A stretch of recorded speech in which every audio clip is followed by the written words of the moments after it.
ইমাম সাহেবকে জীবন্ত কবর দেওয়া হলো, কিন্তু কেন? কারণ জানলে অবাক হয়ে যাবেন। একজন মসজিদের ইমাম একজন মুসাফিরকে নির্মমভাবে হত্যা করেছিলেন। এই ঘটনা সকলকে হতভম্ব করে। আল্লাহ তাআলা পরবর্তীতে ইমামকে এক ভয়াবহ শাস্তি দিয়েছিলেন। কেন একজন ইমাম এমন নৃশংস কাজ করলেন? ঘটনাটি নেওয়া হয়েছে চোখে দেখা কবরের আযাব গ্রন্থ থেকে, পৃষ্ঠা নম্বর 43। সিন্ধু হায়দ্রাবাদের এক মসজিদে রাতের আধারে আশ্রয় চাইল একজন মুসাফির। মসজিদের ইমাম তাকে রাত কাটাতে দিতে রাজি হলেন। মুসাফিরের কাছে কিছু টাকা ছিল। নিরাপত্তার জন্য সে টাকাগুলো ইমামের কাছে রেখে দিল, কিন্তু রাতের নিস্তব্ধতা ভেঙে গেল লোভের কালো ছায়ায়। টাকার প্রলোভনে ইমামের মন কলুষিত হয়ে পড়ল। নির্দয়তা সঙ্গী করে সে মুসাফিরকে হত্যা করল এবং টাকা চুরি করে নিল। ফজরের নামাজের সময় ইমাম সাহেব মুসল্লিদের জানালেন যে গত রাতে একজন মুসাফির মসজিদে আশ্রয় নিয়েছিলেন। দুর্ভাগ্যবশত তিনি হঠাৎ মারা গেছেন। হয়তো দীর্ঘ যাত্রায় ক্লান্ত হয়ে তিনি অসুস্থ হয়ে পড়েছিলেন। মুসল্লিরা তার জানাজার প্রস্তুতি নিতে গিয়ে অবাক হয়ে গেল। মুসাফিরের লাশ যেন পাথরের মতো ভারী হয়ে গিয়েছিল। তা কিভাবে এত কম সময়ে এত ভারী হয়ে গেল তা বুঝতে পারছিল না। সবাই চিন্তিত হয়ে পড়ল।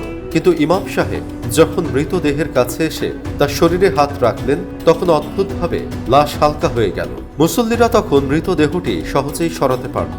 তারপর লাশ গোসল দেওয়ার পর লাশ খাটিয়ায় রাখা হলো, কিন্তু খাটিয়া কিছুতেই উঠানো যাচ্ছিল না। তাই মুসল্লিরা আবার অবাক হয়ে গেলেন। তারপর বলাবলি করতে লাগলেন, কেন এমনটা হচ্ছে? মুসাফিরের লাশ এত ভারী কেন হয়ে যাচ্ছে?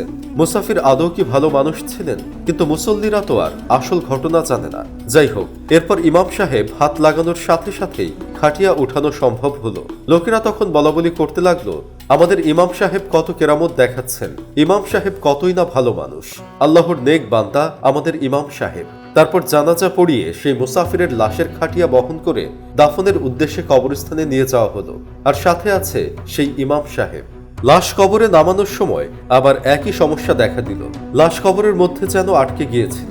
সবাই হতবাক। কেউ কেউ বলতে লাগলো, নিশ্চয়ই এই মুসাফির কোনো পাপী, তাই তার লাশ কবরে নামছে না। কিন্তু ইমাম সাহেব এগিয়ে এসে নিজের হাতে লাশটি কবরে নামাতে চেষ্টা করলেন। অদ্ভুতভাবে ইমাম সাহেবের হাত লাগাতে লাশটি সহজে কবরে নেমে গেল। তখন মুসল্লিরা ইমাম সাহেবকে আগে কবরে নামার জন্য অনুরোধ করল। ইমাম সাহেব কবরে নামার সাথে সাথেই আশ্চর্যজনকভাবে মাটি ইমাম সাহেবের পা চেপে ধরল। ইমাম সাহেব ধীরে ধীরে মাটির গভীরে চলে যেতে লাগলেন। সবাই তাকে বাঁচাতে চেষ্টা করলো, কিন্তু ব্যর্থ হলো। চারদিকে হইচই বেঁধে গেল।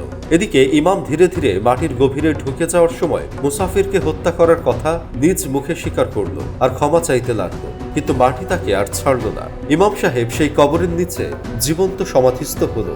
এদিকে মুসল্লিরা তাদের ভুল ধারণা বুঝতে পারল যে মুসাফির ভালো মানুষ ছিলেন। তারপর আরেকটি কবর খনন করে সেই মুসাফিরকে অতি সম্মানের সাথে দাফন করা হলো।